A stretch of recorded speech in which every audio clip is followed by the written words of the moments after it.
Every time you celebrate your own fragility, you extend the lifespan of your own cage. That's not just a catchy line, it's the betrayal at the core of your psychological operating system, and it was designed long before you were born. Picture late 19th century Europe. Industrial monsters rising over smoky skylines. Christianity's grip slipping as science and consumerism invade the mind. This is Nietzsche's world, a world gasping through the birth pangs of herd morality. Nietzsche saw the old religious order crumbling, but he didn't celebrate. He saw something more insidious crawling over the horizon. Values engineered by the powerless had become the default software for everyone, infecting the powerful, the creative, and yes, even you. What does that mean? Slave morality. This isn't some dismissive insult or a callous critique of kindness. It's a framework for surviving when you're at the bottom, when open resistance would get you trampled. If you can't wield power, you sanctify your own limits. Weakness becomes a virtue. Humility, patience, and forgiveness become coded not just as good but as superior to the strength, ambition, or confidence that might threaten the herd's safety. These aren't objective categories. They are the emotional reflexes of the oppressed, hardwired by fear, normalized by necessity, and eventually celebrated as the ultimate moral achievements. But here's where Nietzsche twists the knife. As industrial mass society rises up, those survival instincts, herd instincts, bleed into everyday existence. You aren't forced into silence by a king with a sword. You're compelled by trending outrage, by the invisible rules of digital belonging. What does it look like today? Algorithmic feeds pull you into viral TikTok challenges, waves of outrage, performative agreement, and virtue hoarding, conformity so total, most never even realize they're participating. Safety and inclusion sit on moral pedestals. But let me ask you this. If safety and inclusion are our greatest ideals, why do you feel more anxious and divided than ever? Slave morality is a velvet chain, comforting until you try to move. When you internalize values designed for survival, you inherit the psychological architecture of submission. You think you're being good, but what if you're just being controlled? You want to belong, so you praise your own fragility and guard your wounds, impressing your weakness on the world until the very ideas that should set you free become the bars on your personal prison. Right now, you're standing in a system that rewards your compliance, not your agency. It feels safe because it's meant to, but that comfort comes at a cost. Every time you signal your woundedness as a badge of virtue, you surrender a little more autonomy, a little more critical thought, a little more of yourself.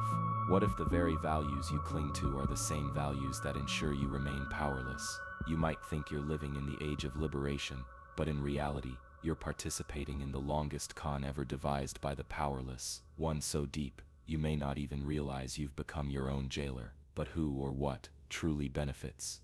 Stop pretending you're immune. You're not simply an observer of society's collective mind, you are its unwitting host. Imagine late 19th century Europe, Nietzsche roaming streets thick with smog and resentment, where Christianity's moral grip falters, even as the machinery of conformity roars to life. Imagine masses frightened by the collapse of certainty and leaning eagerly into new guarantees. Work hard, obey, and you'll be safe. Value humility, not power, submission, not sovereignty.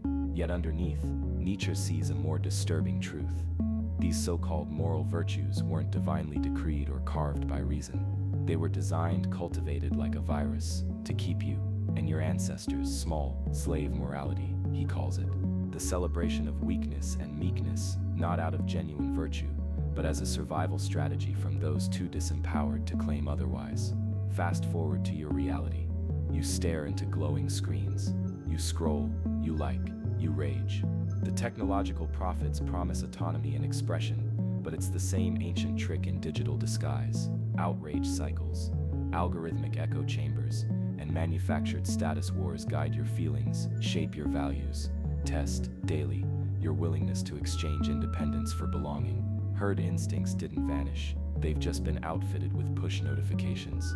When you believe your opinions are yours alone, you miss the deeper programming, your moral outrage mapped, monetized, and mirrored across 1,000 feeds.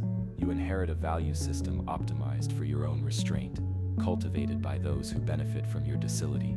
Here's what you're not told. You aren't an enlightened individual swimming above the current. You are the current. Whenever you bow to groupthink, Let external validation sway your outrage or automatically side with the underdog. Without thinking why, you're performing the same psychological script Nietzsche diagnosed more than a century ago. This isn't history. This is the psychological operating system you're running right now. Are you really as free as you think, or have you internalized an architecture of self-sabotage so subtle you can mistake obedience for moral clarity? Nietzsche's blade cut deep, and it slices straight into your day-to-day, right now. As you feel that discomfort settle, consider this: maybe, just maybe, the systems that rob you of autonomy are thriving, because you keep choosing the easy, familiar chains. But that's just the beginning of the web. What happens when you're not just copying the herd out of habit, when the very parts of yourself that you deny become someone else's instruments of control? What if I told you the vast majority of what you believe about yourself, about what matters, about right and wrong, was engineered for you by forces you cannot even see? This isn't paranoia. This is the dark inheritance you live in every day. Late 19th century Europe. Picture Nietzsche staring out at a society unmoored from religion, lost in the rising tides of industry, nationalism, and the first great age of mass media. The old gods are dying, but what replaces them? Not freedom, not enlightened individuality. Instead, conformity, meekness, a morality designed to keep the herd obedient, slave morality, as Nietzsche called it. You are told to prize humility and obedience, to see power and ambition as wicked, to worship victimhood as virtue. This is not natural. It's a socially constructed virus. It protects the powerful by making you complicit in your own suppression. Now jump to your life today. You scroll endless feeds, scan outraged headlines, and measure your worth by algorithmically inflated status symbols, likes, outrage, tribal hashtags. The blueprint hasn't changed. You've just swapped priests for influencers and pulpits for smartphones.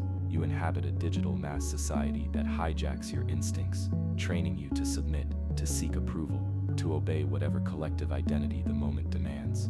Herd morality is now automated. You follow trends not because you choose them, but because the system engineers your fear of being excluded. This is not history. This is the psychological operating system you're running right now. And if you think you opted in, you're already deceived. Because slave morality, the morality designed for the powerless, thrives when you mistake adaptation for autonomy, survival for authenticity. Ask yourself, when was the last time you chose your value system rather than inherited it unconsciously? Nietzsche warned that collective morality would not liberate you. It would lull you. You learn to cheer on your own taming, to celebrate your own submission, until your spirit atrophies. So who benefits when you internalize these values? Not you. The more quietly you fit in, the more efficiently the machinery runs. But the question is, are you even aware of how complicit you are in your own psychological weakening? Discomfort is your only honest answer, because the next step is to face the darker truth.